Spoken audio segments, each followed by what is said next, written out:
নমস্কার, দেখছেন কলকাতা টিভি। আপনাদের সঙ্গে আমি ইন্দ্রাণী। শুরু করছি আরো 12 খবরের দিকে নজর রাখবো। লন্ডনে ভারতের বিদেশমন্ত্রী এস জয়শঙ্কর ইউক্রেন পরিস্থিতি নিয়ে কথা বলতে লন্ডনে গিয়েছেন ভারতের বিদেশমন্ত্রী, এবং সেখানে এদেশের প্রধানমন্ত্রী নরেন্দ্র মোদীর বার্তাও তিনি নিয়ে গিয়েছেন। মার্কিন শুল্ক নীতির প্রেক্ষিতে ভারত ব্রিটেন আর্থিক সহযোগিতা নিয়েও কথা হয়েছে বলে জানা গিয়েছে। ভারতের শুল্ক নীতি নিয়ে ইতিমধ্যে অসন্তোষ প্রকাশ করেছেন ট্রাম্প, এবং সেই সমস্ত শুল্ক নীতি নিয়ে কথা বলতেই ব্রিটিশ প্রধানমন্ত্রীর সঙ্গে কথা বলেছেন বিদেশমন্ত্রী এস জয়শঙ্কর। প্রধানমন্ত্রী নরেন্দ্র মোদী যে বার্তা দিয়েছেন সেই বার্তাও তিনি পৌঁছে দিয়েছেন। ভারত ব্রিটেন আর্থিক সহযোগিতা নিয়েও কথা হয়েছে বলে জানানো হয়েছে, এবং বেশ কিছুদিন ধরে হোয়াইট হাউসের বেশ কিছু নীতি নিয়ে কিন্তু চর্চা হচ্ছে বিশ্বের রাজনৈতিক প্রাঙ্গণে।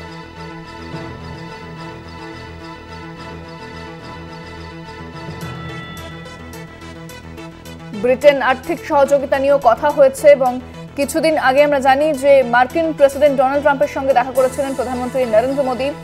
সেখানেও বেশ কিছু বিষয় নিয়ে আলোচনা হয়েছিল। প্রধানমন্ত্রী মোদীকে প্রিয় বন্ধু বলে অভিহিত করেছিলেন ডোনাল্ড ট্রাম্প। তবে ভারতের শুল্ক নীতি নিয়ে তিনি এর আগেও সমালোচনা করেছেন ডোনাল্ড ট্রাম্প। তবে এবার পশ্চিমী দেশের সঙ্গেও কি ভারত তাহলে যে সম্পর্ক সেটা আরো মজবুত করার দিকে এগিয়ে যাচ্ছে, সেই প্রশ্নও সামনে আসছে। লন্ডনে ভারতের বিদেশমন্ত্রী এস জয়শঙ্কর ইউক্রেন পরিস্থিতি নিয়ে কথা বলতে লন্ডনে গেলেন এস জয়শঙ্কর। প্রধানমন্ত্রী নরেন্দ্র মোদীর বার্তা নিয়ে তিনি গিয়েছেন। মার্কিন শুল্ক নীতির প্রেক্ষিতে ভারত ব্রিটেন আর্থিক সহযোগিতা নিয়েও কথা হয়েছে বলে জানা যাচ্ছে, এবং যেভাবে শুল্ক বাড়িয়েছে ডোনাল্ড ট্রাম্প তা নিয়ে নতুন করে কি শুল্ক যুদ্ধ আবার শুরু হবে সেই জল্পনাও কিন্তু উস্কে দিয়েছেন ডোনাল্ড ট্রাম্প।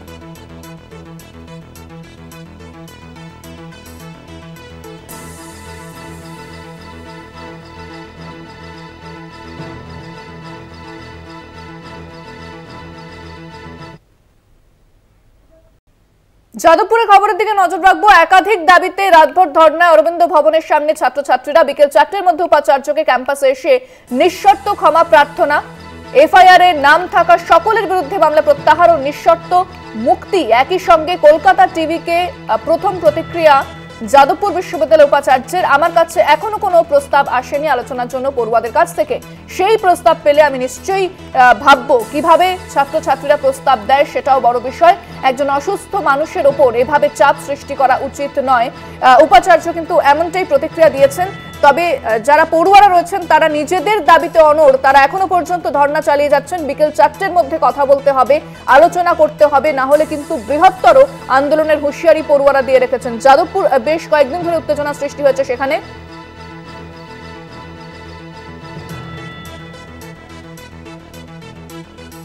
কলকাতা টিভিকে এক্সক্লুসিভলি ফোনে প্রতিক্রিয়া কি জানিয়েছেন উপাচার্য, শোনাব আপনাদের। আমি খুব একটা ভালো নেই।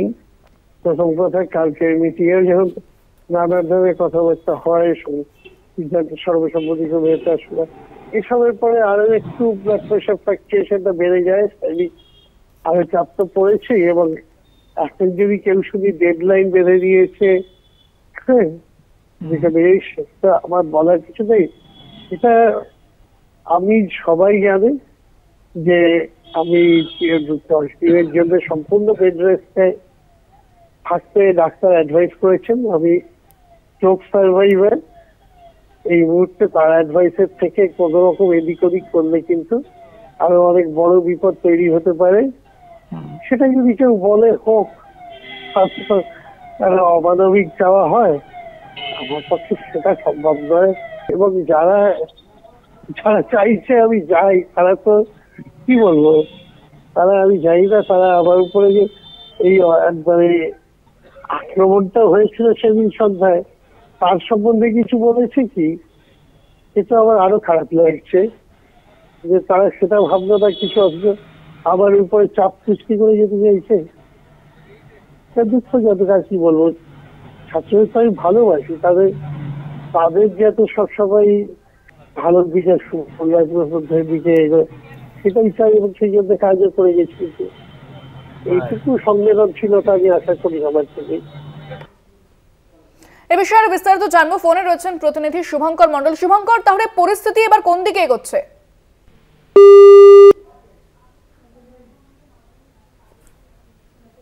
আমাদের সঙ্গে যোগাযোগ বিচ্ছিন্ন হয়ে গিয়েছে।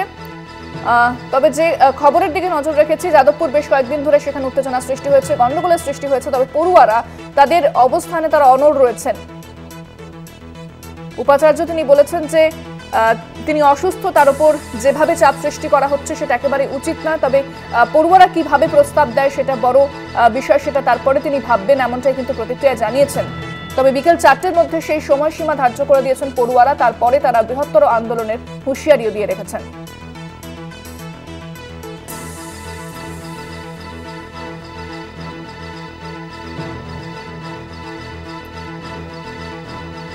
যাদবপুরে ধর্ণা জারি রয়েছে অরবিন্দ ভবনের সামনে, ছাত্রছাত্রীদের রাতভর ধর্ণা জারি।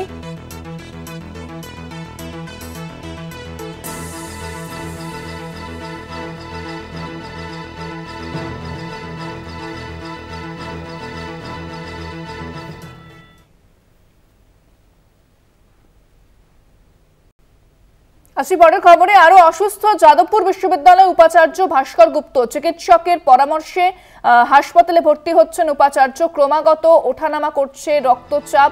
1 মার্চের ঘটনার পর থেকে তিনি অসুস্থ হয়ে পড়েন। অসুস্থ অবস্থায় বাড়িতেই ছিলেন, চিকিৎসকের পরামর্শ মেনে চলছিলেন, তবে তাকে হাসপাতালে ভর্তি হতে হচ্ছে, এমনটাই জানতে পারা যাচ্ছে। তবে কলকাতা টিভিকে যে এক্সক্লুসিভ ফোনে প্রতিক্রিয়া তিনি দিয়েছিলেন উপাচার্য ভাস্কর গুপ্ত, সেখানে তিনি বলেছিলেন যে একজন অসুস্থ মানুষের উপর যেভাবে চাপ সৃষ্টি করা হচ্ছে সেটা একেবারেই উচিত নয়। পড়ুয়ারা কি প্রস্তাব দেয় সেটা বড় বিষয়, এবং কিভাবে তারা প্রস্তাব দেয় সেটা নিয়েও ভাববেন বলে তিনি জানাচ্ছেন। তবে আরো অসুস্থ হয়ে পড়েছেন যাদবপুর বিশ্ববিদ্যালয়ের উপাচার্য ভাস্কর গুপ্ত। 1 মার্চের ঘটনার পর থেকেই তিনি অসুস্থ হয়ে পড়েছিলেন এবং অসুস্থ অবস্থাতে বাড়িতেই ছিলেন, তবে এবার তাকে হাসপাতালে ভর্তি হতে হচ্ছে বলেই জানা যাচ্ছে। ক্রমাগত ওঠানামা করছে রক্তচাপ।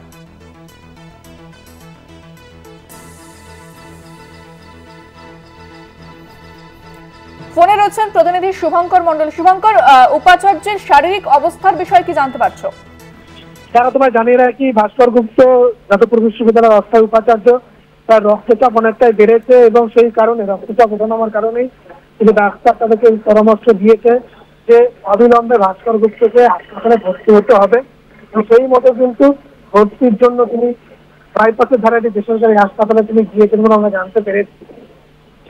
ডাক্তার দেখছেন বিশ্বাস, তিনি কিন্তু অবিলম্বে তাকে ভর্তি করতে হবে, প্যারামিটার সেগুলো অবনতি হয়েছে, যেমন রক্তচাপ কিছুটা বেড়েছে, অস্থিরতা রয়েছে, এবং যেহেতু তিনি এর আগে মারাত্মকভাবে সেরিব্রাল অ্যাটাকে আক্রান্ত হয়েছিল 2015 সালে, হয়তো বাড়িতে ফিরে রাখলে চলবে না, তাকে অবিলম্বে নিয়ে ভর্তি করতে হবে হাসপাতালে। এবং সেই মতো কিন্তু বাইপাসের ধারে একটি বেসরকারি হাসপাতালে সেখানে ভাস্কর গুপ্ত যাদবপুর বিশ্ববিদ্যালয়ের অস্থায়ী উপাচার্য তাদের কিন্তু ভর্তি করা হয়েছে বলে আমরা জানতে পারছি। ধন্যবাদ শুভঙ্কর। কথা বললাম প্রতিনিধি শুভঙ্কর মণ্ডলের সঙ্গে।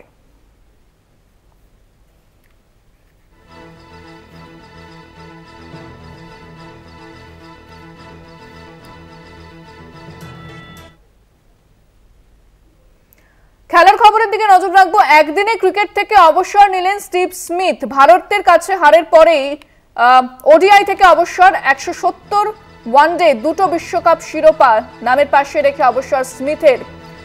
তবে গতকাল তিনি যেভাবে খেলেছেন অস্ট্রেলিয়া, সেখানেও প্রশংসা কুড়িয়েছেন। এরপরে ভারতের কাছে হারের পরে কিন্তু এই ঘোষণা তার এসেছে। তবে শুধুমাত্র টেস্ট এবং টি20 খেলা চালিয়ে যাওয়ার সিদ্ধান্ত নিয়েছেন। তবে একদিনে ক্রিকেট থেকে তিনি অবসর ঘোষণা করেছেন বলে জানা যাচ্ছে।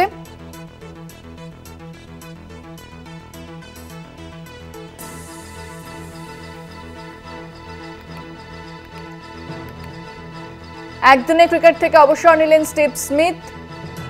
ভারতের কাছে হারের পরেই ওডিআই থেকে অবসর। 170টি ওয়ানডে, 2টো বিশ্বকাপ শিরোপা নামের পাশে রেখে অবসর স্মিথের। তবে টেস্ট এবং টি20 খেলা তিনি চালিয়ে যাবেন বলে জানা যাচ্ছে।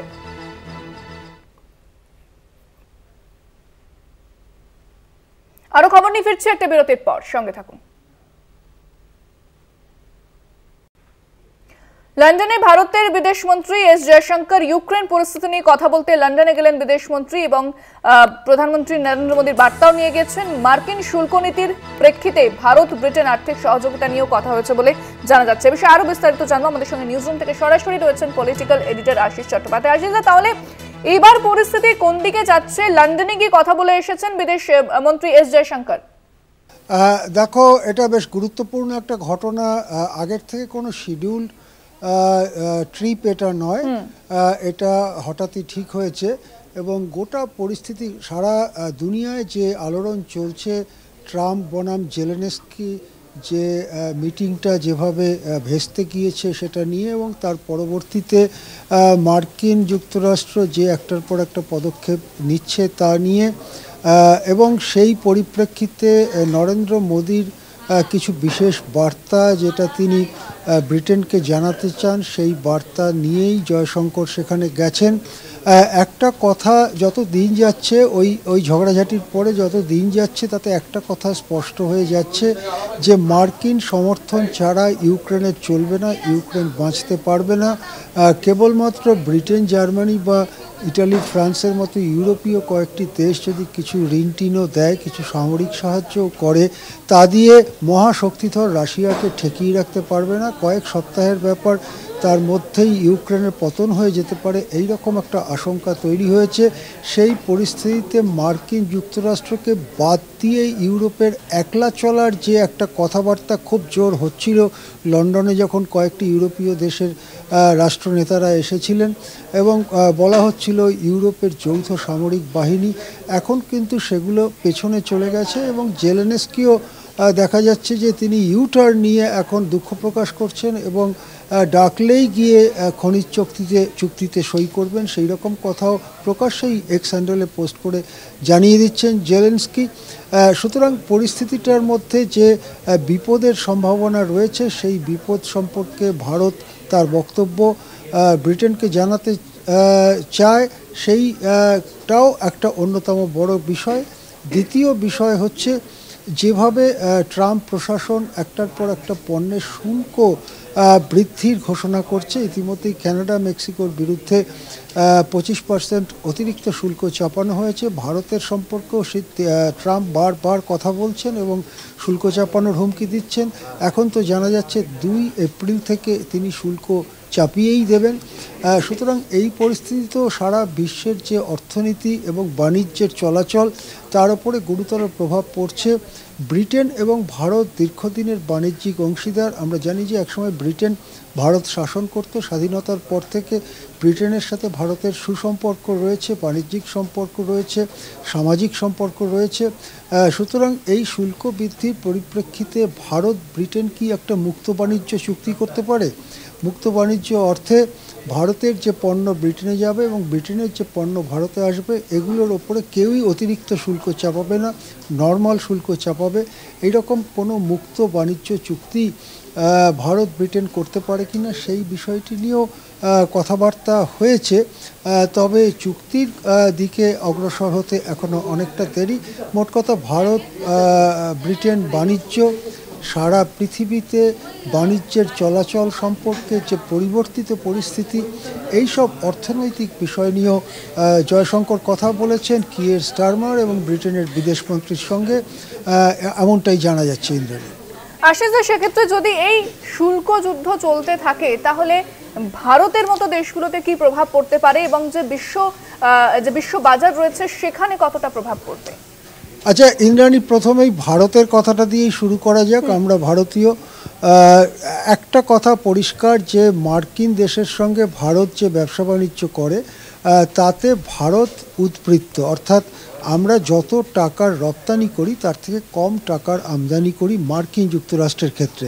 চীনের ক্ষেত্রে কিন্তু ব্যাপারটা উল্টো। চীনের ক্ষেত্রে আমরা যত রপ্তানি করি তার থেকে অনেক বেশি টাকার পণ্য আমরা আমদানি করি। সুতরাং মার্কিন যুক্তরাষ্ট্রের সঙ্গে ভারতের বাণিজ্যে একটা অ্যাডভান্টেজ রয়েছে। এখন যদি মার্কিন যুক্তরাষ্ট্র ভারতীয় পণ্যের ওপরে উঁচু হারে শুল্ক বসাতে উদ্যোগী হয়, যেটা কানাডা, মেক্সিকোর ক্ষেত্রে হয়েছে, সেক্ষেত্রে ভারতীয় পণ্য রপ্তানি সেটা কিন্তু কমে যেতে পারে, অনেক কমে যেতে পারে, কোনো পণ্য রপ্তানি বন্ধও হয়ে যেতে পারে। সেক্ষেত্রে ভারতে যে উৎপাদকরা রয়েছেন, কল কারখানায় তো এগুলো উৎপাদিত হচ্ছে বা বিভিন্ন সংস্থায় সেগুলো তৈরি হচ্ছে, সেই সংস্থাগুলো দুর্বল হয়ে যেতে পারে, তাদের উৎপাদন কমাতে হতে পারে এবং অনেক মানুষ বেকার হয়ে যেতে পারেন। এই রকম পরিস্থিতি একটা তৈরি হতে পারে ভারতের রপ্তানির দিক থেকে। সুতরাং এই দিকে ভারতের ওপরে বড়সড় প্রভাব পড়তে পারে। স্বভাবতই ভারতে যে পণ্যগুলো রপ্তানি করে আমেরিকাকে, সেটা যদি আমেরিকায় রপ্তানি করা না যায় তাহলে অন্য যে দেশ কিনতে পারে সেই পণ্যগুলো, সেই সব দেশের বাজার সন্ধানে বেরোতে হবে ভারতকে। জয়শঙ্কর সেই কাজটাই করতে গিয়েছেন। অন্যদিকে আবার পীযূষ গোয়ালকে সব কাজ ফেলে সোজা ওয়াশিংটনে পাঠিয়ে দিয়েছেন মোদিজি, যে ওখানে গিয়ে ট্রাম্প প্রশাসনকে ঠান্ডা করুন যাতে খুব বড়সড় কিছু ভারতের বিরুদ্ধে না করে। পীযূষ গোয়াল এখন ওয়াশিংটনে, তিনি কি মিটিং করছেন সে বিষয়ে আমরা কিছু পরে জানতে পারবো, কিন্তু সেখানেও একটা চেষ্টা চরিত্র চলছে। কিন্তু যদি কোনোই চেষ্টা চরিত্র কাজে না আসে এবং ভারতীয় রপ্তানির ওপরে উঁচু হারে শুল্ক বসায় ট্রাম্প প্রশাসন, সেক্ষেত্রে ভারতের অর্থনীতিতে ঋণাত্মক প্রভাব বা খারাপ প্রভাব পড়বে বলেই সাধারণভাবে মনে করা হচ্ছে। হ্যাঁ, একেবারে অনেক ধন্যবাদ আশিস। আমাদের সঙ্গে নিউজরুম থেকে সরাসরি ছিলেন আমাদের পলিটিক্যাল এডিটর আশিস চট্টোপাধ্যায়। এবং ইউক্রেন পরিস্থিতি নিয়ে যেরকম কথা হয়েছে লন্ডনে গিয়ে বিদেশমন্ত্রী এস জয়শঙ্করের সঙ্গে, পাশাপাশি যে কথা হচ্ছে সেটা হচ্ছে যেভাবে আমেরিকা শুল্ক বৃদ্ধি করছে তা নিয়ে কিন্তু চিন্তিত ভারত। তাই লন্ডনে বিদেশমন্ত্রী এস জয়শঙ্করের যাওয়াটা যথেষ্ট গুরুত্বপূর্ণ বলেই মনে করা হচ্ছে।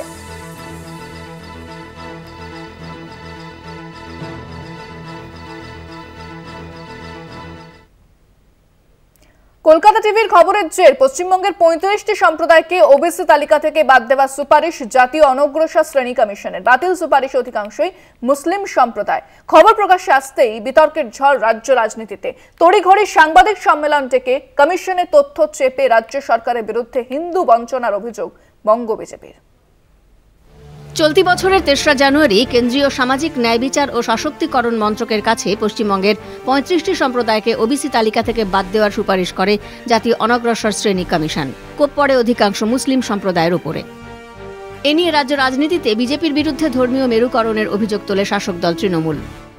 2026-এর বিধানসভা ভোটের আগে বাংলার মানুষকে আড়াআড়িভাবে ভাগ করার কৌশলেই যে বিজেপি পিছন থেকে ধর্মের খেলা খেলছে, রাজনীতির অন্দরে ছড়িয়ে পড়ে এমন অভিযোগ। রাজনীতির মাঠে ডিফেন্স করতে তড়িঘড়ি সাংবাদিক সম্মেলন ডাকে বিজেপি। জাতীয় অনগ্রসর শ্রেণী কমিশনের সুপারিশ চেপে রাজ্য সরকারের বিরুদ্ধে শুধুই হিন্দু বঞ্চনার অভিযোগ তোলেন দলের অন্যতম সাধারণ সম্পাদক জগন্নাথ চট্টোপাধ্যায়। জগন্নাথের অভিযোগ, 1 মার্চ থেকে রাজ্য সরকার অনগ্রসর প্রধান এলাকায় যে বেঞ্চমার্ক সার্ভে শুরু করেছে, সেখানে কেবল 113 ধরনের মুসলিম সম্প্রদায়কে রাখা হয়েছে। ওবিসি শ্রেণীতে ঢুকিয়ে মুসলিমদের পাইয়ে দেওয়ার পথ প্রশস্ত করার পাশাপাশি হিন্দুদের বঞ্চনা করা হচ্ছে বলে অভিযোগ জগন্নাথের। ওবিসি সমাজের মধ্যে হিন্দু এবং মুসলমানের এই বিভাজন রেখাকে আরো স্পষ্ট করা এবং এই জাত সমীক্ষার মাধ্যমে আসলে মুসলিম সমাজের কাছে আরো বেশি করে কোনো সুযোগ সুবিধা পৌঁছে দিয়ে বিরাট সংখ্যক হিন্দু ওবিসিদের বঞ্চিত করাই মাননীয়ার মূল উদ্দেশ্য। বিধানসভা ভোটের আগে ওবিসি বিতর্ক নতুন মাত্রা জুড়েছে রাজ্য রাজনীতিতে। কলকাতা টিভি। আবার ট্রাম্পের মুখে ভারত কথা, ভারতকে সতর্ক করে তার বার্তা শুল্কের হার সেখানে অত্যন্ত চড়া।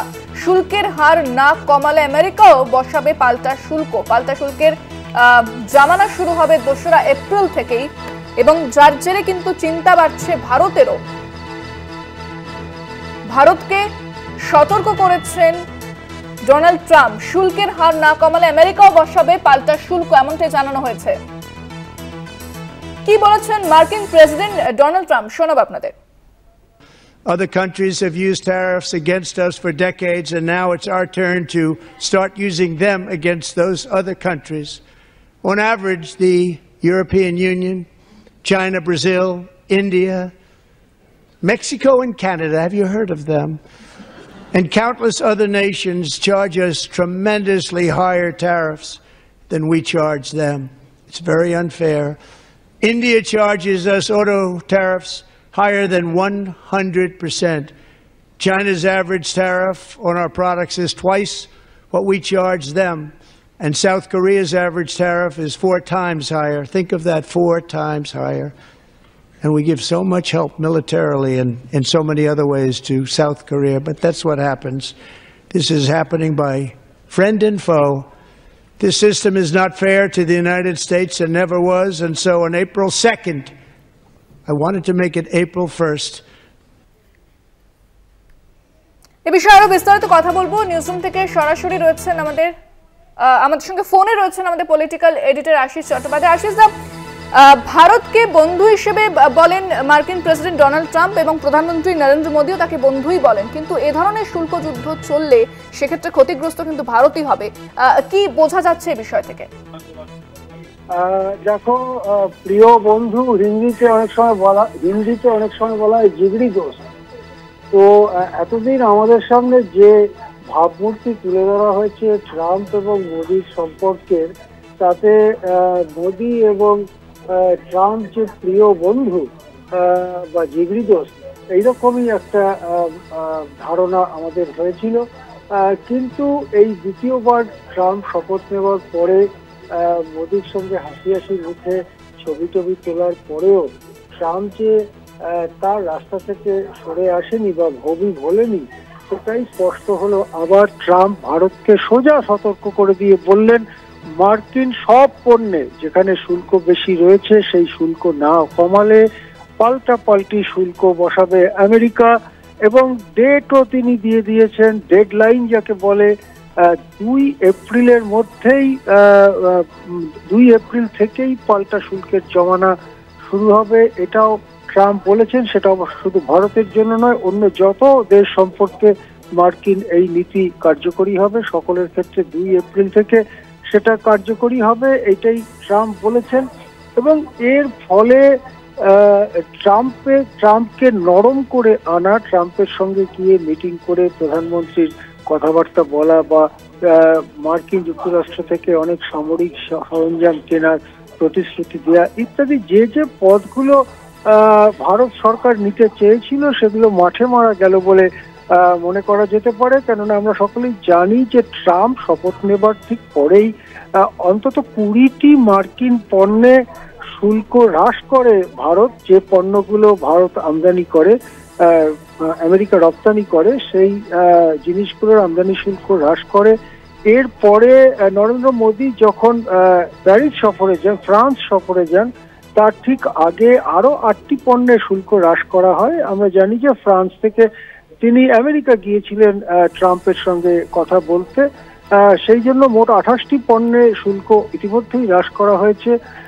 এরপরে যখন মোদী ফিরে আসেন দেশে, তখনও ট্রাম্প প্রশাসনের একই মনোভাব লক্ষ্য করে বুড়বো হুইস্কি সহ কয়েকটি পণ্যে আবার শুল্ক হ্রাস করা হয়। সব মিলিয়ে 30-এর অধিক পণ্যে শুল্ক ইতিমধ্যেই হ্রাস কমিয়েছে ভারত, কিন্তু তাতে চিড়ে ভেজেনি বলেই বোঝা যাচ্ছে। এবং সেই জন্য স্পষ্ট করে ভারত দেশের নাম করে ট্রাম্প বলেছেন যে শুল্ক কমাতে হবে, তা নাহলে পাল্টা শুল্ক চাপাবো। এই পরিস্থিতিতে ভারতের রপ্তানি কিরকম চেহারা নেবে সেটা দেখার, কেননা মার্কিন যুক্তরাষ্ট্রের সাথে রপ্তানি আমদানি বাণিজ্যে ভারত রপ্তানি করে বেশি, আমদানি করে কম, এবং সেই জায়গায় বাণিজ্যিক সুবিধা রয়েছে ভারতের। কিন্তু রপ্তানি যদি কমে যায় সেই সুবিধা নষ্ট হয়ে যাবে এবং তার ফল ভারতের অভ্যন্তরীণ অর্থনীতিতে পড়তে পারে। যেসব কলকারখানা সংস্থা সেই জিনিসগুলো তৈরি করে তাদের উৎপাদন কমতে পারে, কর্মহীন হয়ে পড়তে পারেন মানুষ, ভারতের অর্থনীতিতে ঋণাত্মক প্রভাব পড়তে পারে বলেই সাধারণভাবে মনে করা হচ্ছে। হ্যাঁ, একেবারে ধন্যবাদ আশিস স্যার। কথা বললাম আমাদের পলিটিক্যাল এডিটর আশিস চট্টোপাধ্যায়ের সঙ্গে। এবং ভারতের সঙ্গে ভারতকে শুধু বন্ধু বললে বা ভারত আমেরিকাকে বন্ধু বললে যে চিড়ে ভেজে না, সেটাও বোঝা যাচ্ছে। অর্থাৎ কতটা শুল্ক কমালে প্রকৃত বন্ধু হওয়া যায় সেই প্রশ্ন এবার সামনে আসছে বিশ্ব রাজনীতিতে।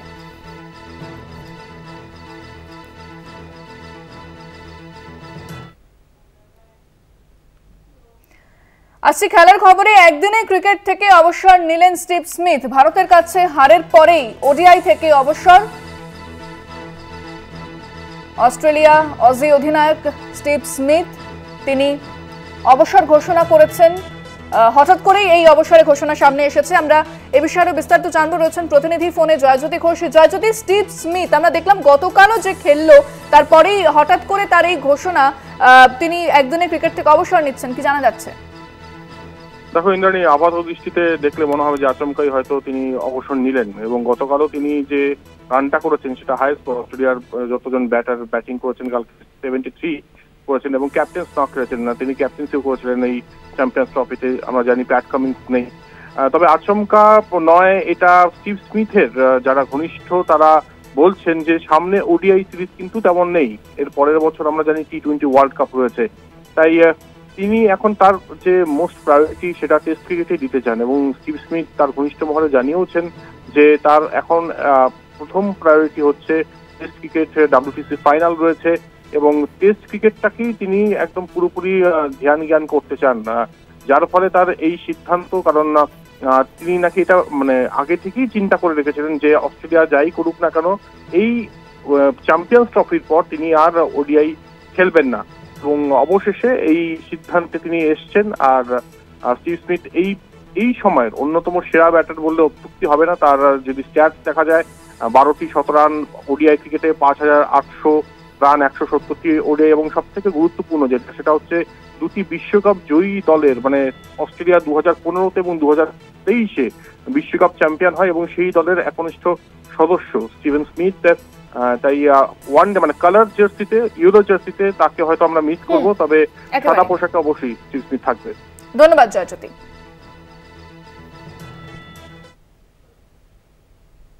আরো এখন এ পর্যন্তই। দেখতে থাকুন কলকাতা টিভি, রাত দিন 7 দিন।